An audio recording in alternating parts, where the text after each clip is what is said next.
కథ ఎవరు? నరేంద్రునికి ఆశీస్సులు. ఈ దృశ్యాలలోని నిజాన్ని నిరూపించడానికి అన్నట్లు నరేంద్రుడి నుండి మాతృదేవికి త్వరలో ఒక జాబు వచ్చింది. అమెరికాలో జరగనున్న సర్వమత మహాసభలో పాల్గొనడానికి తాను వెళ్లదలుచుకున్నట్లు మాతృదేవి అభిప్రాయం కోరుతున్నట్లు వ్రాశాడు. ఆమె అప్పటికే చూసిన దివ్యదర్శనం మూలంగా గురుదేవుల అనుజ్ఞను పొంది ఉన్నాడు. దాన్ని స్పష్టం చేసుకోవడానికి మాతృదేవికి ఉత్తరం వ్రాశారు. ఇందుకు బదులు వ్రాయడానికి మాతృదేవి కించిత్తు కూడా ఆలోచించలేదు, ఆలస్యమూ చేయలేదు. నరేంద్రుడు వేసే ప్రతి అడుగులోనూ గురుదేవుల పవిత్ర హస్తాలనే కదా చూశారు మాతృదేవి. అందువల్ల ఆశీస్సులనందిస్తూ ఉత్తరం రాశారు. నరేంద్ర ఆశీస్సులు అంటే నరేంద్రుని దీవించిన మాట అమ్మ. ఎందుకంటే ఇక్కడ ఆయన ఎలాగూ నిజంగా ఎలా బ్రతకాలో అలాగే బతుకుతున్నాడు, అలాగే సేవ చేస్తున్నాడు, ప్రజాసేవ చేస్తున్నాడు. అప్పుడు మాతృదేవికి ఉత్తరం రాశారట. ఏమని రాశారంటే, ఆ టైంలో అమెరికాలో సర్వమత మహాసభ జరుగుతున్నాయి. సర్వమత మహాసభ అంటే అన్ని దేశాల నుంచి అక్కడ వచ్చి మాట్లాడచ్చు మతాల గురించి. అప్పుడు దానికి ఈయన వెళ్ళదలుచుకున్నారు, తప్పకుండా వెళ్ళాలి అనుకున్నారు. అమెరికాలో చికాగోలో కింద అది ఆ సభ, సర్వమత మహాసభ, ఆల్ రిలీజన్స్ గురించి మాట్లాడడం అనేది. మీ అభిప్రాయం ఏంటంటే రాశారు లెటర్లో, నేను ఇట్లా వెళ్ళదలుచుకున్నానమ్మా, మీ అభిప్రాయం ఏంటంటే. ఆ వెంటనే అనుకుందన్నమాట, అసలు ఆయన ఎప్పుడు గురుదేవులు ఆజ్ఞించి ఉంటారు కనుక ఆయన చేసినటువంటి ప్రతి పని కూడా ఆమె తెలుసు, గురుదేవుల అనుగ్రహం ప్రకారమే చేస్తారు అని. కానీ ఆయన ఎప్పుడు వెంటనే రాయగానే మేము కూడా ఏమి కొంచెం కూడా ఆలోచించకుండా మళ్ళీ లెటర్ రాసిందట.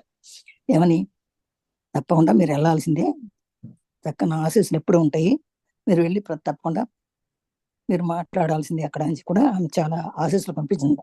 అలాగే ఆయన కూడా వెళ్ళి అప్పుడు ఆయన వేషభాషను చూసి అమెరికాలో అంట చికాగోలో ఉన్నప్పుడు వాళ్ళు ఎవరో ఆయన పర్మిషన్ ఇవ్వలేదట మాట్లాడని.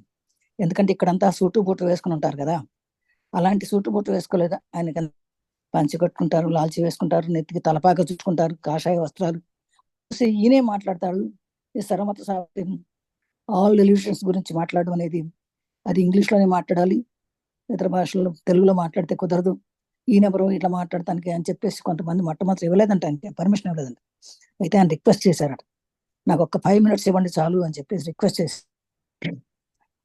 ఆ రిక్వెస్ట్ చేసినప్పుడు ఈయన సర్వమతం ఇచ్చి మొట్టమొదటి స్టేజ్ ఎక్కగానే my dear sisters and brothers అన్నాడు. అందరు ఎవరు అలా మాట్లాడరు, అందరినీ సిస్టర్స్ బ్రదర్స్ అని సంబోధించరు. ఆ రోజుల్లో అంటే అప్పటి రోజుల్లో శతాబ్దాల కిందట వారు అక్కడ స్టేజ్ ఎక్కగానే మై డియర్ సిస్టర్స్ అంటే యూనివర్సల్ సిస్టర్స్ బ్రదర్స్ అనగానే వాళ్ళందరూ కూడా ఆశ్చర్యపోయారట. ఇంకా దాని గురించి ఆయన స్పీచ్ గురించి మనం చాలాసార్లు పెట్టారు ఇక్కడ, దీంట్లో కూడా జూమ్ లో కూడా వచ్చింది, ఒకసారి మీరు వినుంటారు. ఆయన 5 minutes వచ్చిన వాళ్ళు గంట అయినా కూడా ఎవరో కదలలేదు, మెదలలేదంట, తప్పటితో మారుమైపోయిందంట. అలా మాట్లాడారు ఆయన ఇంగ్లీష్లోని, అందరూ ఆశ్చర్యపోయేటట్లు మాట్లాడారట. ఆయన మర్చిపోయారట. 5 minutes తర్వాత దిగిపోండి అని చెప్పేవాళ్ళు మామూలుగా, అయితే దిగిపోండి అని చెప్పడానికి కూడా వాళ్ళకి నోరు రాలా, అలా వింటూనే ఉండిపోయారట 1 hour అయిపోయినా కూడా. అలాంటి వాళ్ళు ఇచ్చారు చికాగోలో వివేకానంద వారు అనమాట. గుర్తుపెట్టుకోవాలి మనం, ఎలాంటి గురువుల దగ్గర శిక్షణ పొందాడో అలా శిక్షణ పొందబట్టి ఆయన అమృతమైనటువంటి స్పీచ్కి, ఆ దివ్యమైన స్పీచ్కి అందరూ అసలు మైమర్చిపోయారంట వాళ్ళు.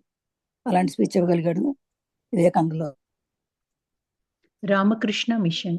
పాశ్చాత్య దేశాలలో వేదాంతం దుందుబిని మ్రోగించి స్వామీజీ 1897 ఫిబ్రవరిలో తన దేశానికి తిరిగి వచ్చారు.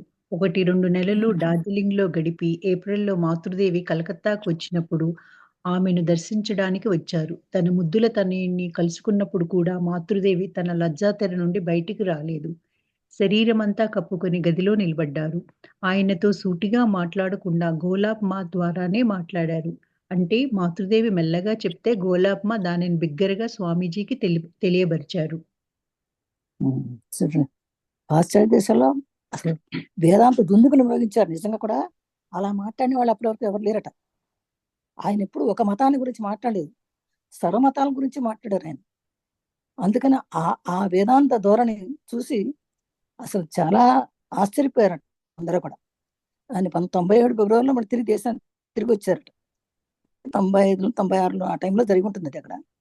జరిగి అప్పుడు ఒక 2 నెలల తర్వాత డార్జిలింగ్‌లో గడిపి తర్వాత మళ్ళీ ఈ మాతృదేవిని అక్కడ కలకత్తాకి వచ్చేసారు. ఆమె దర్శించడానికి వచ్చారట. ఆ మాతృదేవిని దర్శించాలని వచ్చారు.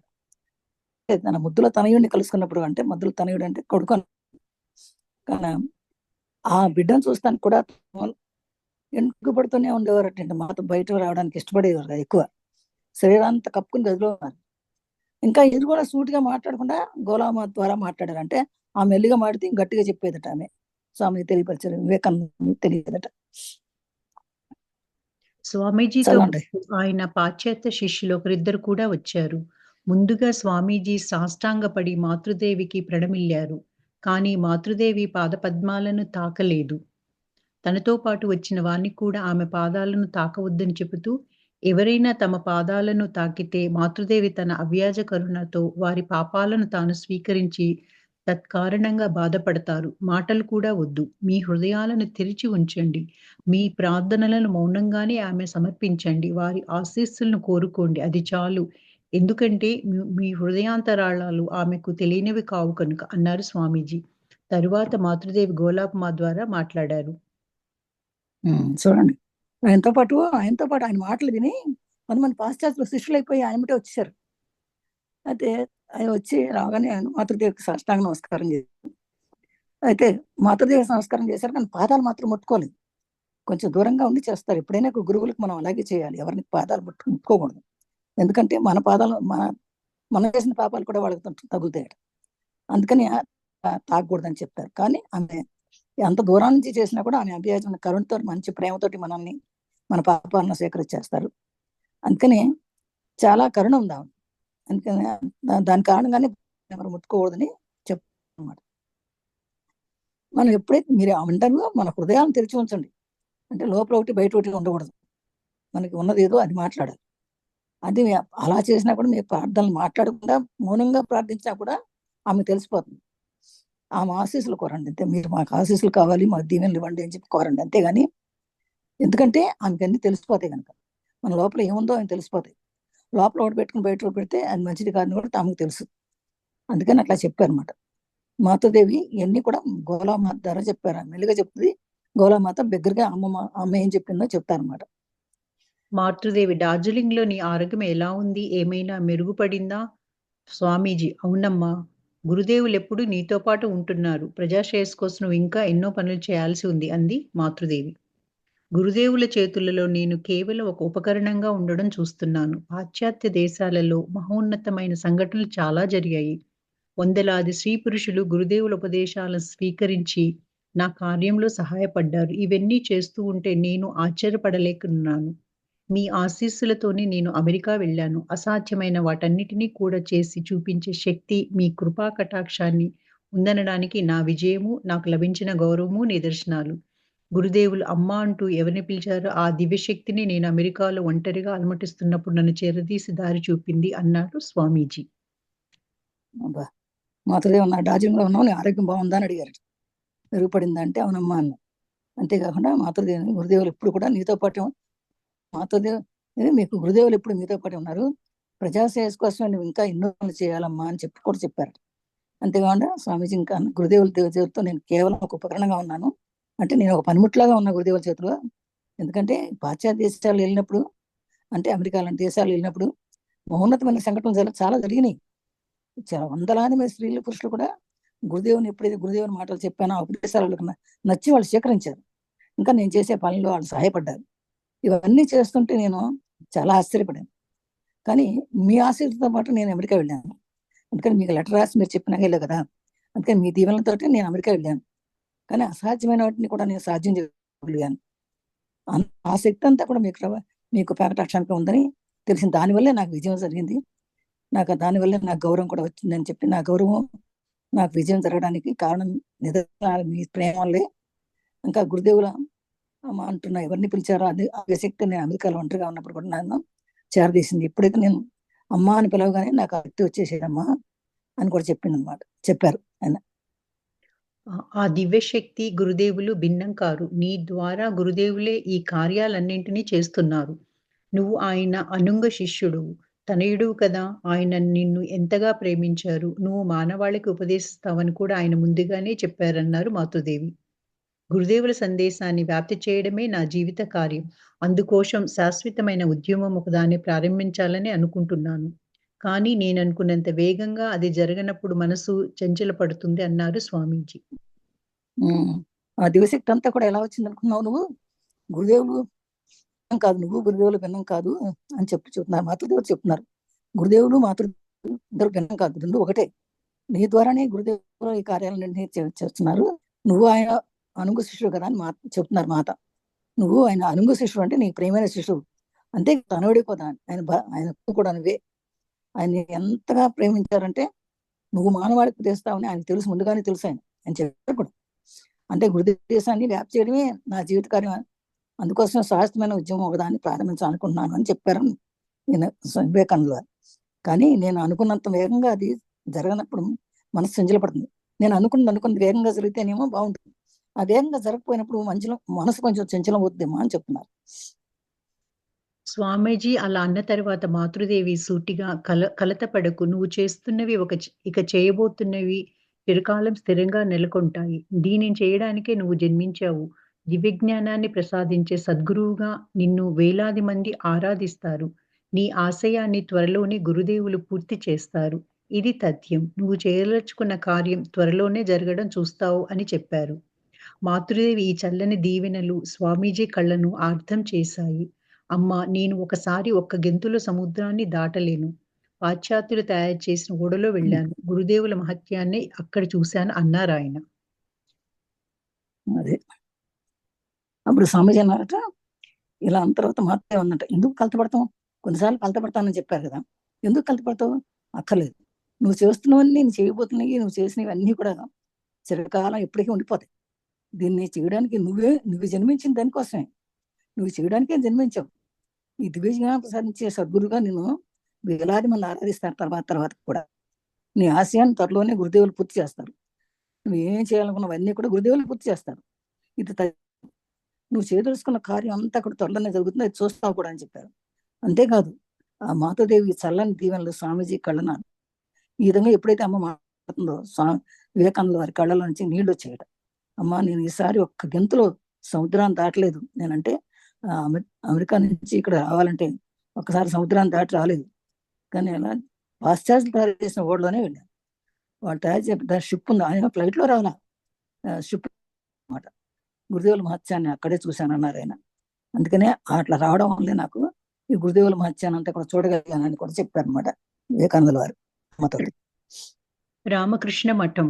కాలం గడిచింది. 1898 ఫిబ్రవరి 3వ తేదీన శ్రీ రామకృష్ణ మఠం పరిచాలనమవడానికి బేలూరులో స్థిరమైన ఒక స్థలం కొనుగోలు చేశారు. ఏప్రిల్లో మాతృదేవిని మొదటిసారిగా ఆ చోటుకు తీసుకువెళ్లారు. ఆమెతో పాటు స్వామీజీ, పాశ్చాత్య శిష్యురాండ్రైన సోదరి నివేదిత, మిసెస్ ఓల్బుల్, మిస్ జోస్ఫిన్ మెక్లవుడ్ కూడా వచ్చారు. మఠం సన్యాసులు, బ్రహ్మచారులు మాతృదేవికి ప్రణమిల్లి ఆహ్వానించారు. మాతృదేవి పరమానంద భరితురాలయ్యారు. ఇప్పుడు నా తనయులు తలదాచుకోవడానికి ఒక స్థలం లభించింది. చివరికి గురుదేవులు వారిని కృపతో కటాక్షించారు అని ఆనందంగా ఉప్పొంగుతుండగా అన్నారు. మరొకసారి మాతృదేవి వెళ్ళినప్పుడు స్వామీజీ మాతృదేవితో పాటు వెళ్లి మఠమంతా తిరిగి చూపిస్తూ, అమ్మా, ఇది మీ స్థలం, ఈ స్థలాన్నంతా చూడండి అని అన్నారు. కాలాంతరంలో బేలూరు మఠం గురించి తన స్మృతులను చెప్పేటప్పుడు మాతృదేవి, ఆ మఠం ఎంత ప్రశాంతమైన చోటు, ధ్యానం సహజంగానే అక్కడ చేకూరుతుంది, అందువల్లనే నరేంద్రుడు ఆ చోటును ఎంపిక చేశాడు అన్నారు. విధంగా రామకృష్ణ మఠం ఎలా తయారైందో అని చెప్తున్నారు అనమాట. కాలం 98 ఫిబ్రవరి 3వ తేదీ శ్రీరామకృష్ణ మఠం పరిచాలన అవడానికి బేలూరు స్థిరమైన ఒక స్థలం కొనుగోలు చేశారు. కూడా ఏప్రిల్లో మాతృదేవి మొదటిసారి గారు ఆ చోటుకు వెళ్ళారట, తీసుకెళ్లారు. ఆమెతో పాటు స్వామీజీ పాశ్చాత్య శిష్యురాలు అనమాట. అంటే ఆమె అమెరికా నుంచి వచ్చినతో పాటు వచ్చినటువంటి శిష్యురాలు నివేదిత ఉంది. ఈమె అక్కడ ఎప్పుడైతే ఈ స్వామీజీ మాట ఉందో, వివేకానంద వారి మాటలు విందో, ఆయన ఉపన్యాసం విందో, వెంటనే ఆమె శిష్యురాలు అయిందనమాట నివేదిత. ఆమె పక్కన ఇంకా మిస్ ఓల్బుల్ అని కూడా, మిస్ అని జోస్ఫిన్ మెక్లౌడ్ అనే వాళ్ళు కూడా వచ్చారు. మఠం సన్యాసులు మఠంలో కొంత సన్యాసులు ఉంటారు, బ్రహ్మచారులు ఉంటారు. వాళ్ళందరూ కూడా మాతృదేవికి ప్రణమిల్లి ఆహ్వానించారట. మాతృదేవి చాలా ఆనందపడిపోయింది, పరమానంద భరితురాలు అయిపోయింది అది చూసి, వాళ్ళని చూసి కూడా. ఇప్పుడు నా తనయులు తలదాచుకుంటున్న తనయులు అంటే అవంతా తన బిడ్డలు, ఆ శిష్యులందరినీ కూడా తన బిడ్డలు అనుకునేది అమ్మ. అందరూ అమ్మ అనేవాళ్ళు కదా, తను కూడా బిడ్డలాగా చూసుకునేది. ఓకే, ఇప్పుడు నా తనయులకు, నా బిడ్డలకు తలదాచుకోవడానికి స్థలం లభించింది, చివరికి గురుదేవులు అన్ని కృపతో కటాక్షించారు అని ఆనందంతో ఉప్పొంగిపోయిందట. మరోసారి మాతృదేవి వెళ్ళినప్పుడు కూడా స్వామీజీ మాతృదేవితో పాటు మనమంతా తిరిగి చూపిస్తూ మాతృదేవితో చూపించారట. స్థలం అంతా చూపించి, అమ్మ ఇది మీ స్థలం, ఈ స్థలాన్ని అంతా మీరు చూడండి అన్నారు. కాలాంతరంలో బేలూరు మఠం గురించి తను స్మృతిలో చెప్పేటప్పుడు మాతృదేవి చెప్పిందట, ఆ మఠం ఎంత ప్రశాంతమైన చోటు, ధ్యానం సహజంగానే అక్కడ చెబుతుంది. అంటే మనం కూర్చోగానే ధ్యానం వచ్చేస్తుంది మనకు, అక్కడ కూర్చోగానే. ఆ స్థలం అలాంటిది అనమాట. ఎందుకంటే అలాంటి పెద్దలు మహానుభావులు దీవించినటువంటి స్థలం కాబట్టి అక్కడ కూర్చోగానే ధ్యానం జరిగిపోతుంది. అందువల్ల నరేంద్రుడు ఆ చోటు నిలిపించేశాడు అన్నారు. ఆయన నరేంద్రుడికి ఆ సంగతి తెలుసు కాబట్టి, నరేంద్రుడు అంటే వివేకానంద స్వామి, ఆయనకు తెలుసు కాబట్టి అలాంటి పవిత్రమైన స్థలాన్ని అనుకుని అక్కడ ఈ మఠం కట్టించారు అని చెప్పేసి పిల్లలందరికీ కూడా, అంటే తన అనుకున్న పిల్లలందరికీ కూడా మంచి జరుగుతుంది అని చెప్పేసి ఆమె చాలా సంతోషపడిపోయిందట. అదే సంవత్సరం కాళీ పూజ రోజున నవంబర్ 12న మాతృదేవి అక్కడ గురుదేవులను పూజించి ఆయన కృపాకటాక్షాన్ని అందరికీ పంచిపెట్టారు. తాము పూజిస్తూ వస్తున్న గురుదేవుల పటం తీసుకువచ్చి తమ చేతులతోని ఆ స్థలంలోని ఒక భాగాన్ని శుభ్రం చేసి అక్కడ ఆ పటాన్ని ఉంచి గురుదేవులను పూజించారు. నిజంగానే గురుదేవులు అక్కడ వెలిసి ఉండడాన్ని అప్పటికే ఒక దర్శనంలో చూసినట్టుగా కూడా కాలాంతరంలో మాతృదేవి చెప్పారు. ఇలా స్వామీజీ ప్రయత్నాలు మాతృదేవి కృపాకటాక్షం వల్ల లభించాయి. రామకృష్ణ మిషన్ వారాంతర సమావేశం ప్రతి ఆదివారం బలరాం బోస్ ఇంట్లో జరగడం మొదలైంది. మాతృదేవి భక్తురాండ్రతో చాలాసార్లు ఈ సమావేశాల్లో పాల్గొన్నారు. మాతృదేవి సమక్షంలో స్వామీజీ పలుమార్లు గానం కూడా చేశారు. అదే సంవత్సరంలో కాళీ పూజ, మఠం వచ్చిన సంవత్సరంలోనే కాళీ పూజ చేశారు. మాతృదేవి అక్కడ గురుదేవులు పూజించే ఎప్పుడు పటం ఉండేది, తన దగ్గర ఉండేది కదా, ఆ పటాన్ని తీసుకొచ్చి పెట్టారు. తన చేతులతో పట్టుకొచ్చి ఆ స్థలంలో పెట్టి శుభ్రం చేసి అక్కడ పటాన్ని పెట్టి గురుదేవులను పూజించారు. అప్పుడు పెడితే నిజంగా కూర్చున్నారా అన్నట్టు అనిపించేదట. అక్కడ వాళ్ళందరూ కూడా ఒక దర్శనం ఇచ్చి అన్ని కూడా అమ్మ తర్వాత చెప్తూ ఉండేది అనమాట. ఆ పటం పెట్టడం వల్ల గురుదేవులు నిజంగా వచ్చి కూర్చున్నారా అన్నట్టు అనిపించేది అక్కడ భక్తులందరికీ కూడా. చెప్పమ్మా. రామకృష్ణ సంఘ ఆవిర్భావం, దాని పురోగతిలో ప్రతి మెట్టు మాతృదేవి కృపాకటాక్షంతోనే జరిగాయి. ఇలా తమ అవతార కార్యంలో ఒక భాగమైన రామకృష్ణ సంఘం ఆవిర్భావ కార్యాన్ని నిర్వర్తించారు సంఘజనని అయిన మాతృదేవి. ఆ తర్వాత కూడా ఆమె జీవితాంతం దాకా కృపాకటాక్ష అనుజ్ఞానుసారమే సంఘం కార్యోన్ముఖమైంది. సన్యాసులు ఈ సంఘం చాలక అధ్యక్షులుగా ఉన్నప్పటికీ నిజానికి మాతృదేవియే అధ్యక్షురాలు. ఈ విషయం తర్వాత వివరంగా చూద్దాం. కాలఘట్టంలో జరిగిన సంఘటనలు క్రమంగా వివరించటం సాధ్యం కాదు. 1897 వరకు కామార్పూరు, జైరాం బాటి, కలకత్తా అంటూనే మాతృదేవి జీవితం కొనసాగింది. అందులో ఆమె ఎప్పుడు, ఎక్కడ ఉన్నారనే విషయాలు ప్రాధాన్యత ఇవ్వక సంఘటనలకు, దాని అంతర్ధారాలకు మాత్రమే ప్రాధాన్యత ఇస్తూ ఇచ్చట మనం వాటిని క్రమపరం చేశాం. రామకృష్ణ ఆ విధంగా సంఘం తయారైపోయింది. రామకృష్ణ సంఘం, రామకృష్ణ మఠం, దాని పురోగతిలో ప్రతి మెట్టు మాత్రం కృపాకటాక్షంతోనే జరిగాయి. దాంట్లో ఏ పనులు చేసినా అన్ని ఆ కృప వల్లే జరిగాయి. ఎందుకంటే ఆమె అవతారమూర్తి. రామకృష్ణ సంఘం ఆవిర్భావానికి కారణం ఆమె. ఆయన మాతృదేవి తర్వాత కూడా ఆమె జీవితాంతంలో చాలా కృపాకటాక్షలతో అనుజ్ఞాసారంగానే అన్ని పనులు జరిగాయి.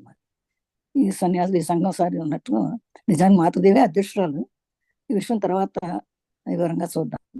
ఈ కాలఘట్టంలో జరిగిన సంఘటనగా చాలక్రమంగా సాధ్యం కాదు. కానీ కామార్పూర్, జైరాం బాటికి, కలకత్తా అంటూ ఆ మాతృదేవి అప్పుడు ఇటు వెళుతూ వస్తూనే ఉండేవారు అనమాట. కానీ తర్వాత ఏ ప్రాధాన్యం, దేనికి ఒక ప్రాధాన్యత లేదు. తర్వాత ఆమె చాలా ప్రాధాన్యత ఇస్తూ అంతరార్థాలకు ఎందుకు వెళ్ళిందో ఏమిటో అనే విషయాలు కూడా తర్వాత మనకు తెలుస్తుంది అనమాట. ఎందుకు అలా వెళ్ళారో అనే సంగతి కూడా తెలుస్తుంది తర్వాత మనకు. తదనంతర జీవితంలో కొందరు మాతృదేవి భావి జీవితం ఒక పరిశీలన. సంఘజననిగా తమ కార్యం ప్రారంభించిన తర్వాత మాతృదేవి ఈ ఇళ్లలో దాదాపు 20 సంవత్సరాలు జీవించారు. ఈ కాలంలోనే ఆమెను గురించి ప్రజానీకానికి తెలియవచ్చింది. పండితులు, పామరులు, ధనికులు, పేదలు, వృద్ధులు, యువకులు, స్త్రీలు, పురుషులు అనే తారతమ్యం లేక అసంఖ్యాకులు ఆమెను ఆశ్రయించి రాసాగారు. వచ్చిన వారందరూ ఆమె ప్రేమ వృష్టిలో తడిసిపోయారు. ఆధ్యాత్మికంగా పురోగతి పొందారు. ఇలా గురుదేవిగా ఒకవైపు ఈ ప్రేమనో, ఆధ్యాత్మిక ఉన్నతినో కాంక్షించకుండా ఎంత ధనం లభిస్తుందా అంటూ పోటీలు పడుతూ ఆమెను అంటిపట్టుకొని ఉన్న కుటుంబం పెద్దగా, మరోవైపు ఇక దేనిని గురించి, ఎవరిని గురించి పట్టించుకోకుండా ప్రతి ఒక్కరి జీవితంలోనూ ఎన్నో మార్పులు తెస్తూ పరుగులు తీసే కాలం ఆమె జీవితంలో కల్పించిన సంఘటనలు ఒకవైపు. ఇలా ముక్కోణంగా సాగింది మాతృదేవి జీవితం. కానీ వీటిలో దేని వల్లనైనా స్వల్పంగా కూడా బాధపడకుండా వీటినన్నింటికి అతీతంగా నిలిచారు మాతృదేవి. ఒక గోపురం మీద నిలబడి అన్నిటిని సమంగా చూసే వ్యక్తిలా ఎప్పుడూ సమతా స్థితిలో నెలకొన్న యోగినిగా, శ్రీరామకృష్ణులలో నెలకొని జ్ఞానిగా, శ్రీరామకృష్ణ చింతనలో ఆనందించే భక్తురాలిగా, ఒక్క క్షణం కూడా వ్యవధి లేకుండా పనిచేసే కర్మయోగిగా, అంతటి పరాకాష్ఠగా ఇప్పటిదాకా మానవాళి కని విని ఎరుగని మాతృమూర్తిగా జీవించారు మాతృదేవి. తర్వాత తదంతర కర్మతో ఈ రామకృష్ణ మఠం అయిపోయిన తర్వాత కూడా తన జీవితం ఎలా సాగిందని చెప్తున్నారు. మాతృదేవి అసలు తన జీవితమే ఒక పరిశీలన. ఎందుకంటే అంటే సంఘం ఒక ఒక ఒక గ్రూపు, ఒక సన్యాసులు, ఆ బ్రహ్మచారులు ఉండే ఒక పెద్ద సంఘానికి ఒక సంఘ అధ్యక్షురాలుగా ఉంటూ తన కార్యాన్ని ప్రారంభించింది. తర్వాత ఎట్లా 20 సంవత్సరాలు ఈ విధంగా ఉందట. ఈ కాలంలోనే ఆమె గురించి ఎన్నో అసలు ప్రజలకు అప్పుడు తెలిసింది అమ్మని గురించి. అంటే ఆమెకి ఎవ్వరు కూడా తేడా లేదు. పండితులైనా, పామరులైనా, ధనికులైనా, వృద్ధులు, స్త్రీలు, పురుషులు అని తారతమ్యం లేకుండా ఎంతో మంది అసంఖ్యాకులుగా ఆమెను ఆశ్రయించి వచ్చేవారన్నమాట. వచ్చిన వారందరూ ఆమె దృష్టిని తడిసిపోయేవారు. ఆ విధంగా ఆమె ప్రేమ పంచారండి. మనం కూడా అట్లా ఎప్పుడు కూడా ప్రేమను పంచాలి. ప్రతి ఒక్కళ్ళని చూసి ప్రేమ ఉబ్బికి రావాలి మన లోపల నుంచి. అలా వస్తేనే మనకి ఆధ్యాత్మికంగా ఎదగలుగుతాం అనమాట. ఆధ్యాత్మిక పురోగతి పొందారు. అట్లా ప్రేమ చూపిస్తేనే, ప్రేమలోనే అంతా కూడా. వీళ్ళు వాళ్ళని ఉండకూడదు మనకు కూడా ఎప్పుడు కూడా. ఇలా గురుదేవిగా ఒకవైపు ఆధ్యాత్మికతో కాన్ఫ్యూస్ ఎంత ధనం లభిస్తుందో అంటూ పోటీ పడుతూ ఉన్నాడు. పెట్టుకున్న కుటుంబం మరోవైపు ఉండారు. ఇక దేని గురించి, ఎవరిని గురించి పట్టించుకోకుండా ఎన్నో మార్పులు వచ్చినాయి. అందరూ ఎవరైతే ఎందరో ఇక్కడికి వచ్చారో ఆ మాట వినటానికి వచ్చారో కూడా మార్పులు కల్పించిన వైపు ఎంతో జీవితాన్ని ఇంకా ఇంకా చాలా బాగా ముందుకు బాగా పట్టింది. వీటిలో బాధించకుండా ఉండేది.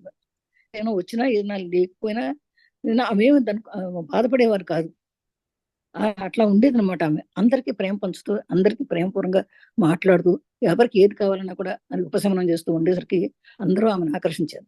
ఒక్కసారి ఒక గోపురం మీద మనం సమంగా చూసే పక్షిలాగా ఉంది. అక్కడ పక్క ఎత్తైన ప్రదేశంలో నిలబడి అన్నిటినీ అందరినీ చూసే ఒక పక్షిలాగా ఉందట. ఎప్పుడు సంతానం అందరూ అంటే ఒక మనిషి, పక్షి, పశువు అందరూ అందరినీ ప్రేమగా చూడటం, గొప్ప లేకుండా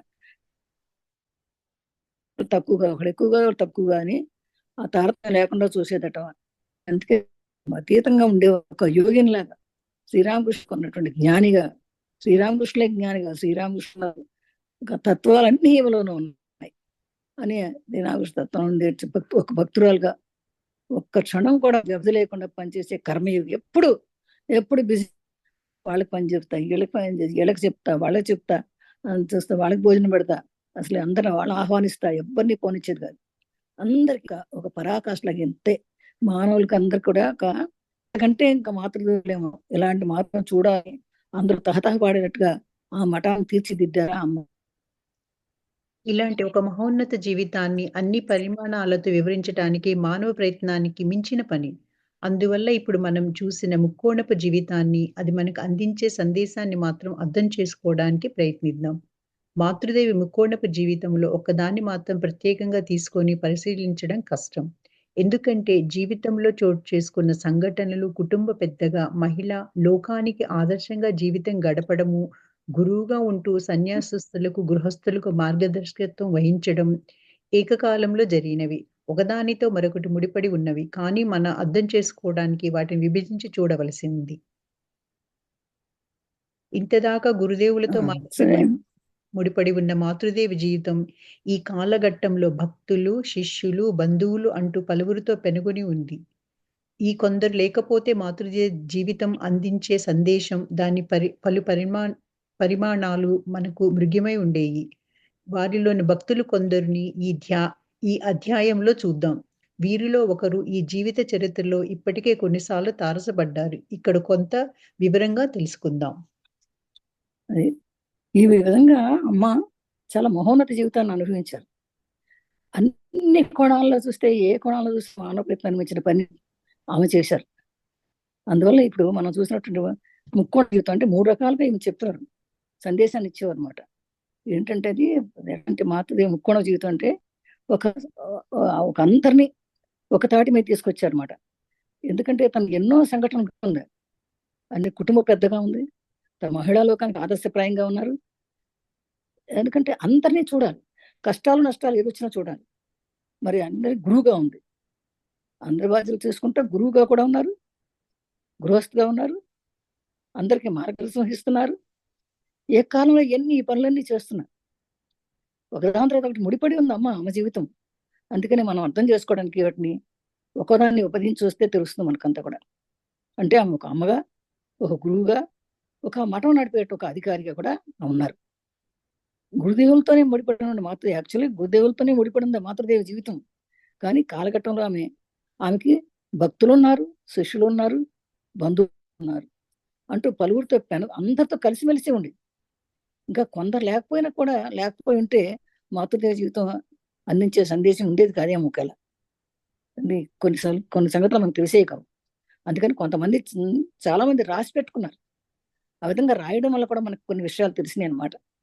లేకపోతే తెలిసే కాదు మనకి, ఆ తర్వాత కూడా మనకు తెలుస్తాయి అనమాట. వాళ్ళందరూ కూడా రాసినటువంటి విషయాలను బట్టి అమ్మ ఎలాంటి పనులు చేసిందో అని కూడా తెలుస్తుంది.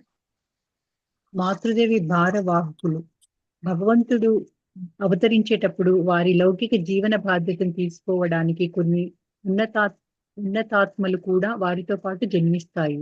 అవతార పురుషుల జీవితాన్ని పైపైన చూసినప్పుడు మన జీవితాలు సాధారణంగా కనిపిస్తాయి. కానీ ఈ రెండిటికి మశికాంతరం ఉంటుంది.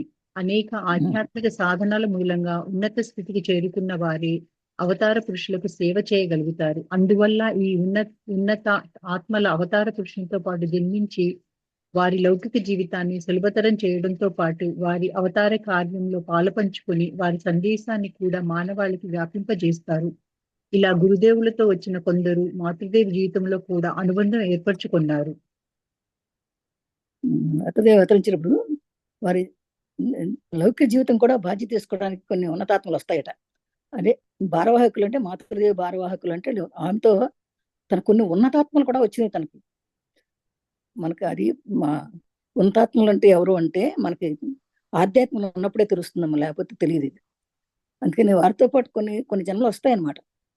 అది అవతార పురుషులు జీవించడానికి పైన చూసినప్పుడు మన జీవితానికి మనకు మామూలుగా చూస్తే వాళ్ళు సాధారణంగా ఉన్నారనిపిస్తుంది. అందుకనే మాతృదేవిని చాలా మంది వ్యతిరేకించారు కదా.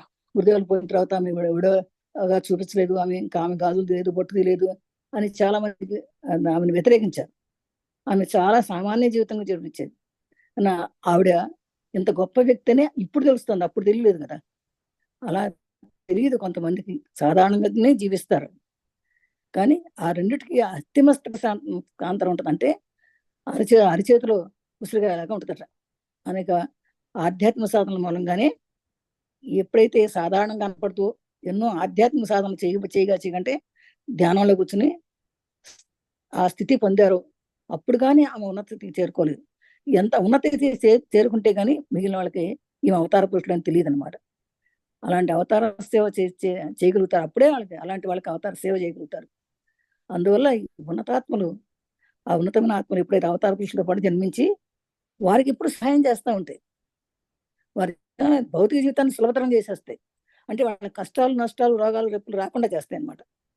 వారి అవతార కార్యంలో పాల్గొంచుకుని వాళ్ళ సందేశాన్ని కూడా ఇస్తారు. వాళ్ళు ఏం మాట్లాడాలి, ఎలా చేయాలని కూడా వాళ్ళు ఇస్తారు. అందుకని గురుదేవులతో వచ్చినటువంటి కొందరు మాతృదేవి జీవితంలో కూడా వచ్చారు. ఆ రకంగా ఎవరైతే గురుదేవుల దగ్గర ఉండి గురుదేవుల శిష్యులు అయ్యారో వాళ్ళందరూ ఇప్పుడు మాతృదేవి శిష్యులు అయ్యారనమాట. చదువమ్మా. మాతృదేవికి సేవ చేయడం ఒక రకంగా గురుదేవులకు సేవ చేయడం కంటే కష్టం. మాతృదేవికి సంబంధించినంత వరకు ఆమె సేవ చేయడంలో ఎలాంటి ఇబ్బంది లేదు. కానీ ఆమెను చుట్టూ ఉంటున్న బంధుగణాన్ని మేపటంతో ఎంతో కష్టం. సగం పిచ్చి, ముప్పావు పిచ్చి అంటూ ఒక్కొక్కరు ఒక్కో రకం. మాతృదేవి జయరాంబాటి నుండి కలకత్తాకు, లేకపోతే కలకత్తా నుండి జయరాంబాటికి వెళ్ళాలంటే ఈ పరివారం అంతా కలిసి వెళ్ళడానికి కనీసం 4 ఎడ్ల బండి కావాల్సి వచ్చేదట. ఈ పరిస్థితుల్లో మాతృదేవికి సేవ చేయడం అంత సులభమైన పనా? ఒక శిష్యునితో మాతృదేవి, నాకు సేవ చేయడానికి మంచి సాధువుగా ఉన్నంత మాత్రాన సరిపోదు, కార్యశూరులే ఉండాలి అని అన్నారట. అలా అలాంటి కార్యశూరులైన 2 సన్యాసులు మాత్రమే తమ వాహకులుగా పేర్కొన్నారు. వారు శ్రీ యోగానంద స్వామి, శ్రీ శారదానంద స్వామి. అది మాతృదేవికి సేవ చేయటం ఒక రకంగా గురుదేవులకు సేవ చేయటం అంటే కూడా కష్టం అంట. ఎందుకంటే మాతృదేవికి సంబంధించినంతవరకు ఆమె సేవ చేయడం ఎలాంటి ఇబ్బంది లేదు. కానీ ఆమె చుట్టూ ఉన్నటువంటి భక్తులు చాలా పిచ్చి. వాళ్ళకి ఎంతో పిచ్చి ఉండేవాళ్ళు, పిచ్చి అంటూ ఉండేవాళ్ళు. ఒక్కరు ఒక రకంగా ఉండేవారు. అందరూ ఒక రకంగా ఉండరు కదా. కంప్లీట్ గా మాతృదేవుని గురించి చాలా మాతృదేవి హృదయం తెలుసుకున్న వాళ్ళే తెలుసుకుంటారు. అది తెలుసుకోకుండా ఊరికే పైకి సేవ చేస్తే అంటే అది మాతృదేవిని తెలుసుకోలేదు. అందుకని మాతృదేవి జయరాంబాటి నుండి కలకత్తా నుంచి జయరాంబాటికి వెళ్ళినా కూడా చాలా మంది తాళ్ళతో పాటు వెళ్ళేవాడు, పరిచారం అంతా కూడా వెళ్ళేవాడు. వాళ్ళందరూ వెళ్ళాలని 4 బళ్ళు కావాల్సి వచ్చేయట. ఆ పరిస్థితుల్లో మాతృదేవికి సేవ చేయటం అంటే అంత సులభమైన పని కాదు కదా అని ఒక శిష్యుడితో అమ్మ అందంట, నాకు సేవ చేయడానికి మంచి సాధువుగా ఉన్నంత మాత్రం సరిపోదయ్యా మీకు. ఏదో నేను సాధువుగా ఉన్నాను, అమ్మకు సేవ చేస్తున్నానంటే సరిపోదు. కార్యశూరులై ఉండాలంటే నేను తప్పకుండా చేయాలని మనసులో మానసికంగా వాళ్ళు తప్పకుండా చేయాలి, మనసుతో చేయాలి. అందుకని బాహికంగా చేస్తే లాభం లేదు, నేను చేస్తున్నాను అనుకుంటే కుదరదు అని అలాంటి మాతృ హృదయంతో, మనస్సుతోటి, ఆత్మతోటి చేసినటువంటి సన్యాసులు తనకి ఆత్మ సన్యాసులు, ఆత్మతో చేసేటువంటి వాడు. అంటే తన ఆత్మతో కలిసినటువంటి వాళ్ళు అనేవాళ్ళు కేవలం 2 చూపించారమ్మ. ఒక యోగానంద స్వామి, ఇంకొకటి శారదానంద స్వామి అని. వాళ్ళిద్దరే అసలైనటువంటి శిష్యులుగా అమ్మ పేర్కొన్నారట. చదవండి. స్వామి యోగానంద యోగిన్ అనే పేరిట ఇప్పటికే పరిచయం అయ్యారు. ఈయన మాతృదేవికి ప్రథమ శిష్యుడు. దక్షిణేశ్వర రోజుల నుండి మాతృదేవికి పనులలో సాయపడిన ఈయన తన అంతిమ కాలం వరకు మాతృదేవిని భక్తి ప్రవృత్తులతో సేవించాడు. మాతృదేవి బృందావనం నుండి కామార్పూర్కు వెళ్ళినప్పుడు ఆమెతో పాటు వెళ్లి తర్వాత కాశీకి పోయి కఠోరమైన తపో జీవితం గడిపారు. పిదప తిరిగి వచ్చి బలరాం బోస్ ఇంట్లో నివసించారు. మాతృదేవి కలకత్తాకు వచ్చినప్పుడల్లా ఆమెకు అవసరమైన సేవలు చేశారు. మాతృదేవి నివసిస్తున్న ఇంటికి బయట ఒక గదిలో ఉంటూ భక్తులు తీసుకొచ్చే కానుకలను తీసి పదిలపరచడము, మాతృదేవికి అనుకూలపడిన సమయంలో భక్తులను ఆమె దర్శనానికి పంపడము చేస్తూ మాతృదేవి కలకత్తా జీవితం నిరాటకంగా సాగడానికి తన శక్తి మేర కృషి చేశారు. తీవ్ర వ్యాధిగ్రస్తులై ఉన్నప్పుడు సైతం ఈ సేవలను ఆపకుండా చేశారు.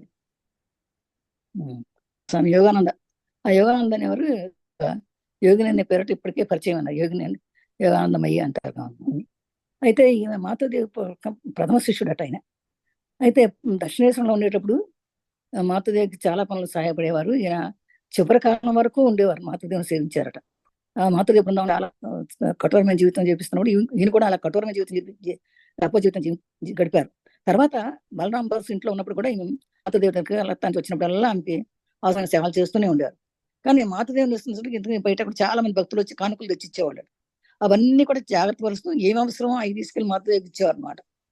అలా చేస్తూ ఆమె దర్శనానికి వాళ్ళంతా కూడా ఏ టైంలో ఆమె దర్శనానికి పంపించాలని ఆమె పంపిస్తూ చాలా సులభతరం చేసేవారు. అట్లాగే మాతృదేవత జీవితాన్ని చాలా నిరాడంబరంగా సాగడానికి, నిరాటంకంగా ఏ ఆటంకాలు లేకుండా సాగడానికి కూడా తన శక్తి మేరకు కృషి చేశారట. ఆయన తీవ్ర శ్రేయ ఉన్నప్పుడు కూడా సైతం ఆయన చివరి వరకు, జీవితాంతం వరకు అలా ఆపకుండా అమ్మకు సేవలు చేసినటువంటి ఆయన యోగానంద గారు.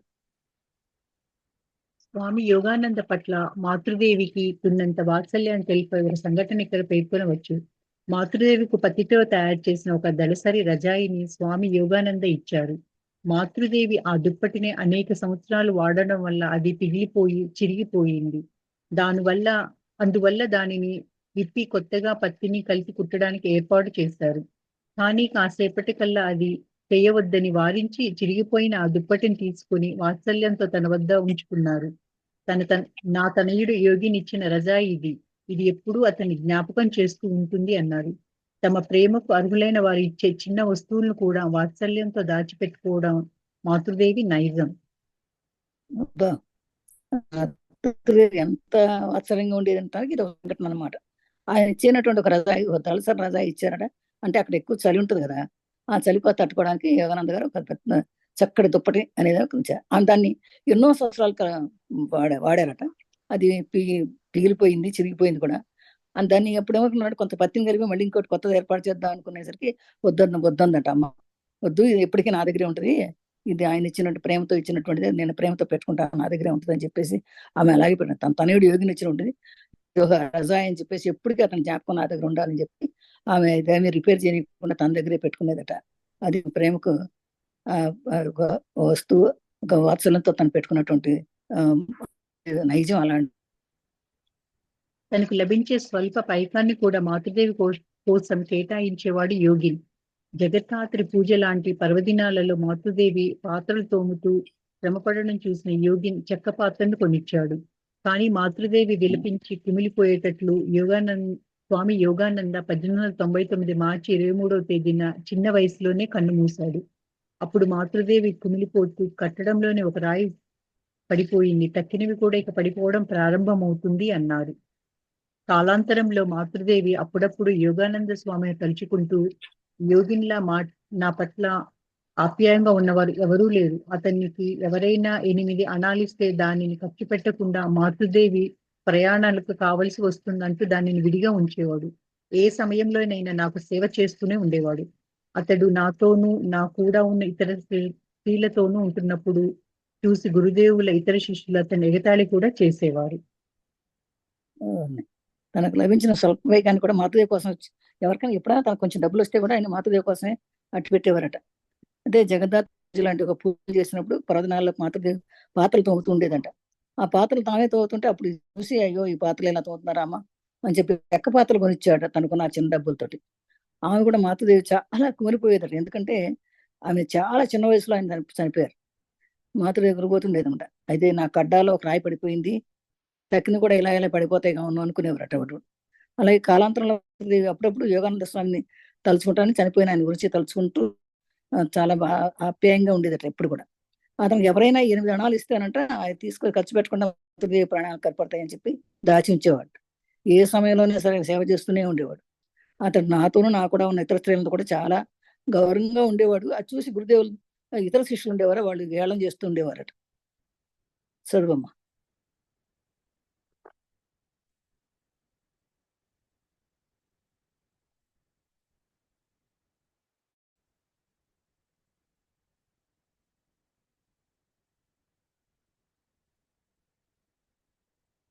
స్వామి త్రిగుణానంద మ్యూట్ లో ఉన్నారా? అయితే స్వామి త్రిగుణాతీతానంద యోగానంద స్వామి తరువాత శారదానంద స్వామి బాధ్యతలను తీసుకోవడానికి ముందు బ్రహ్మచారి కృష్ణలాల్ స్వామి త్రిగుణాతీతానంద కొంతకాలం మాతృదేవికి సేవలు చేశారు. తర్వాత కాశీపూర్ రోజులలోని మంత్రదీక్ష కోసం మాతృదేవి వద్దకు పంపబడ్డారు. యోగానంద మరణాంతరం 1902వ సంవత్సరంలో వేదాంత ప్రచారం కోసం అమెరికా వెళ్లేదాకా మాతృదేవికి సేవలు చేశారు. మఠం వంగభాష మానస పత్రిక అయిన ఉద్బోధనకు సంపాదనగా వ్యవహరిస్తూ మాతృదేవికి సేవలను కూడా ఆయన అందించటం గమనార్హం. త్రిగుణాత అంటే అన్నమాట, గుణాతులు అనమాట ఆయన అనమాట. అంటే మనకి గుణాలు 3 గుణాలు ఉంటాయి కదా, తమ గుణం, రజోగుణం, సాత్విగుణం అని 3 గుణాలు. ఆ 3 గుణాలను అధిగమించిన వాడే త్రిగుణానంద అనమాట. ఈ యోగానంద స్వామి తర్వాత శారదానంద స్వామికి బాధ్యత తీసుకోవడానికి అనమాట. యోగానంద స్వామి పోయారు కదా, పోయిన తర్వాత శారదానంద స్వామి బాధ్యత తీసుకోవడానికి ముందుకు వచ్చారు. ముందు ఆయన బ్రహ్మచారి కృష్ణలాల్. అయితే స్వామి త్రిగుణానంద కొంతకాలం మాతృదేవికి సేవలు చేశారు. తర్వాత కాశీపూర్ రోజుల్లోనే మంత్రదీక్ష కోసం మాతృదేవికి వచ్చారు. యోగానంద మరణంతో 1902లో వేదాంత ప్రచారం కోసం వెళ్ళేదాకా కూడా మాతృదేవికి సేవలు చేశారట. ఆ తర్వాత ఆయన వంగ భాష అంటే బెంగాలీ భాష. బెంగాలీ భాషలో మాస్పత్రిక ఉండేదన్నమాట, ఉద్బోధన మాస్పత్రిక ఉండేదట. దానికి సంపాదక కూడా వ్యవహరించి చాలా మాతృదేవికి చాలా సేవలు అందించినటువంటి దాన్ని తెలుసుకోవచ్చు మనకి. ఎందుకంటే తర్వాత కూడా త్రిగుణాతీతనంద మాతృదేవి పట్ల ప్రదర్శించింది ఒక రకమైన మరొక భక్తి అనవచ్చు. ఉదాహరణకు 1-2 సంఘటనలు చూద్దాం. ఒకసారి మాతృదేవి బద్వాన్ నుండి జయరాం బాటికి తమ పరివారంతో ఎడ్ల బండిలో వెళ్తున్నారు. బండికి ముందు త్రిగుణాతీతానంద భుజం మీద ఒక కర్ర ఉంచుకుని ఒక భటుల్లాగా నడుస్తున్నాడు. అది వానాకాలం, రాత్రి 3వ యానం అయి ఉంటుంది. ఆ దారి వర్షం వల్ల కోతకు గురి అయి మధ్య గుంటలు గుంటలు పడ్డాయి. అలాంటి ఒక గుంట దగ్గరికి బండి వచ్చింది.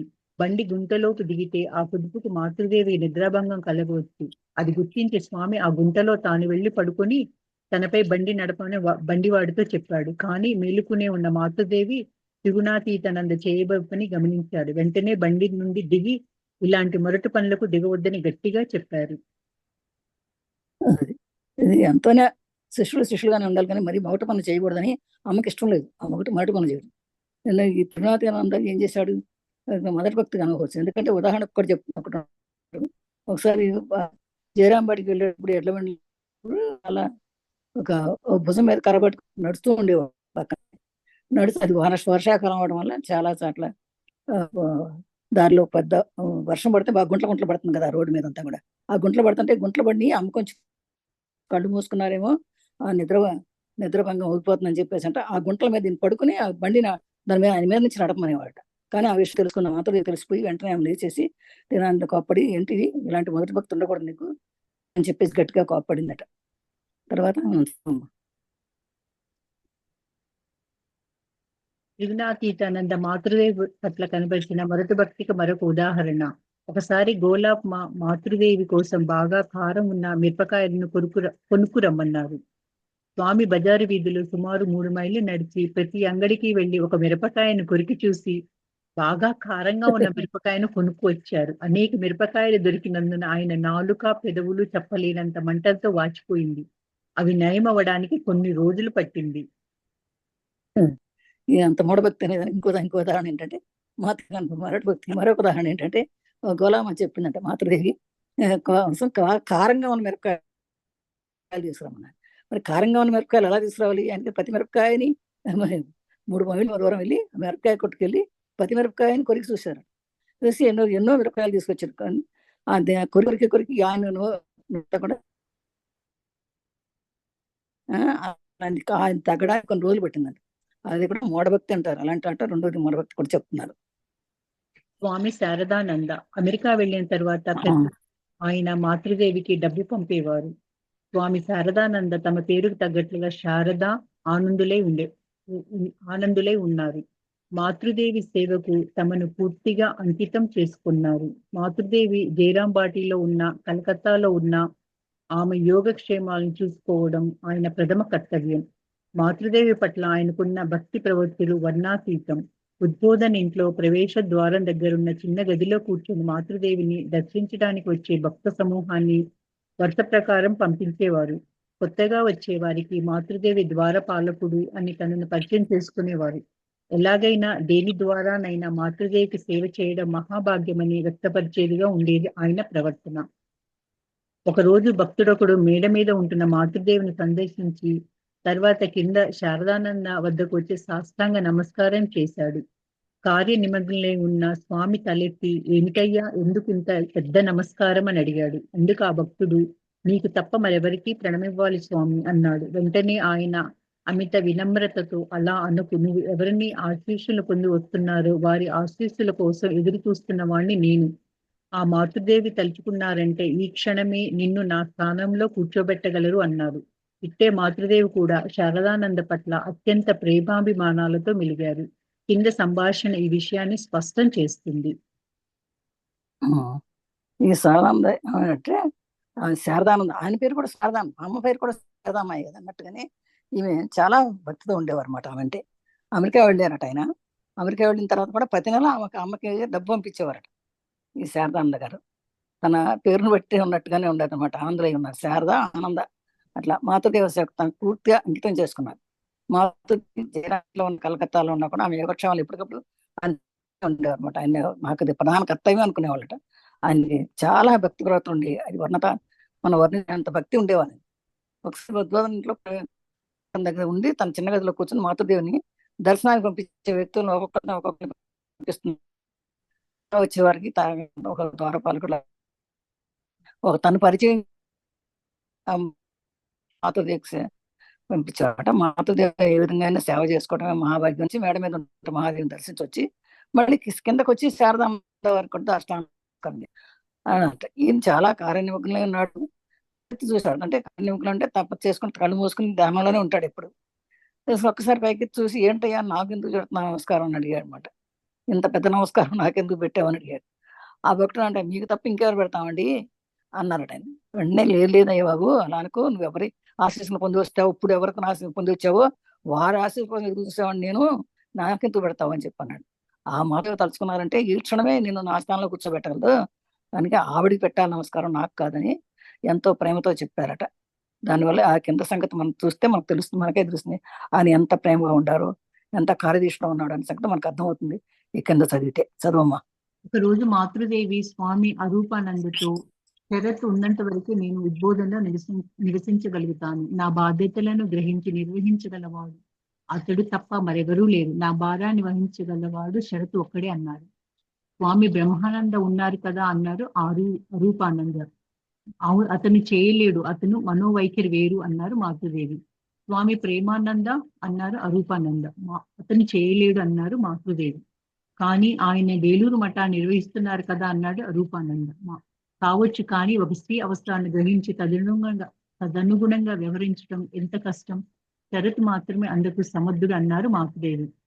మాతృదేవి సేవకు డబ్బు వైపు ఉండగా అప్పుడప్పుడు కోపగించుకొని మాతృదేవినే తప్పుపట్టే బంధువులకు కూడా ప్రేమతో సేవ చేయడం సామాన్యమైన పని కాదు. శారదానంద ఇలాంటి పనులన్నింటినీ ఎంతో సంతోషంతోనూ అక్కర సమర్థతతోనూ నిర్వహించారు. ఆ కారణంగా మాతృదేవి అవ్యాజ ప్రేమను, విశ్వాసాన్ని చూరగొన్నారు. శారదానంద కలకత్తాలో లేనప్పుడు మాతృదేవి అక్కడికి వెళ్ళేవారు కాదు. శరత్ కలకత్తాలో లేనప్పుడు నేను అక్కడికి వెళ్లే ప్రసక్తే లేదు. ఎవరిని నమ్ముకొని నేను వెళ్ళను. కలకత్తాలో నేను ఉంటున్నప్పుడు శరత్ బయట వారికి వెళ్తున్నట్లు నాతో చెబితే నేను అతనితో ఏమంటానో తెలుసా? నాయన, కాసేపు ఉండి నన్ను ముందుగా ఇక్కడి నుండి పంపించే, ఆ తర్వాత నువ్వు ఎక్కడికి కావాల్సిన వెళ్ళు అని అంటాను అనేవారు. అయితే ఒకసారి ఏమంటే ఏంటంటే అరూపానందతో చెప్పిందంట, శరత్ ఉన్నంత వరకే నేను ఈ ఉద్బోధంలో నివసిస్తాను కదా, కలుగుతాను, నా బాధ్యతలన్నీ గ్రహించింది శరత్ అని చెప్పింది అన్నమాట. అయితే అరూపానంద అన్నమాట, బ్రహ్మానందం ఉన్నారు కదమ్మా నీకు అన్నాడు. లేదు, అతను చేయలేడు, అతను మనోవైఖరి వేరుంటది అని చెప్పింది. అయితే మరి స్వామి ప్రేమానందం అంటే కూడా అతను కూడా చేయలేరు అన్నట. ఆ తర్వాత ఆయన అన్నట్ట మళ్ళీ కానీ ఆయన బెలూరు మఠానికి నిలుస్తున్నాడు కదమ్మా అంటే, అవును అయ్యుండొచ్చు, కానీ ఒక స్త్రీ అవసరాలను గ్రహించి ఒక స్త్రీ అవసరాల గురించి ఎలా వ్యవహరించాలో అలా మాట్లాడాలంటే అంత అందుకు సమర్థుడు అన్నట్టు. అప్పుడు మాతృదేవి డబ్బు ఖర్చు ఒకవైపు ఉండగా కూడా అప్పుడప్పుడు కూడా కొన్ని కోపగించుకుని మాతృదేవి తప్పులు కూడా పట్టి బంధువులకు కూడా ప్రేమతో సేవ చేయడం సామాన్యమైన పని కాదు. ఒకసారి మాతృదేవికి సేవలు చేసేటప్పుడు డబ్బు ఖర్చు ఉంటే కూడా వాళ్ళ మాతృదేవి తప్పట్టి బంధువులు ఉన్నారు కొంతమంది, మాతృదేవిని తప్పట్టేవాడు, వాళ్ళ ప్రేమ కూడా చేసేవారట ఈయన. శారదానంద లాంటి వారి పనులను ఎంతో సంతోషంగా చేసేవారట. వ్యతిరేకంగా ఉండే బంధువులు కూడా అక్కడ సమతతో చేసేవారు అనమాట. ఈ కారణంగా మాతృదేవి అభ్యాస ప్రేమను పొందాడు, విశ్వాసాన్ని పొందాడు. శారదానంద కలకత్తాలో లేనప్పుడు మాతృదేవి అక్కడికి వెళ్ళేవారు కూడా, అక్కడ వెళ్ళేవారు కాదట. శరత్ కలకత్తాలో లేనప్పుడు నేను అక్కడికి వెళ్ళే ప్రయత్నం అంటే ఎవరి నమ్ముకొని వెళ్తాను మరిక, అందుకని అలాంటి నమ్మకమైనటువంటి వ్యక్తి అతను అని చెప్పింది శరత్ని. కలకత్తాలో నేను ఉంటున్నప్పుడు శరత్ మాట వరుస బయట వారికి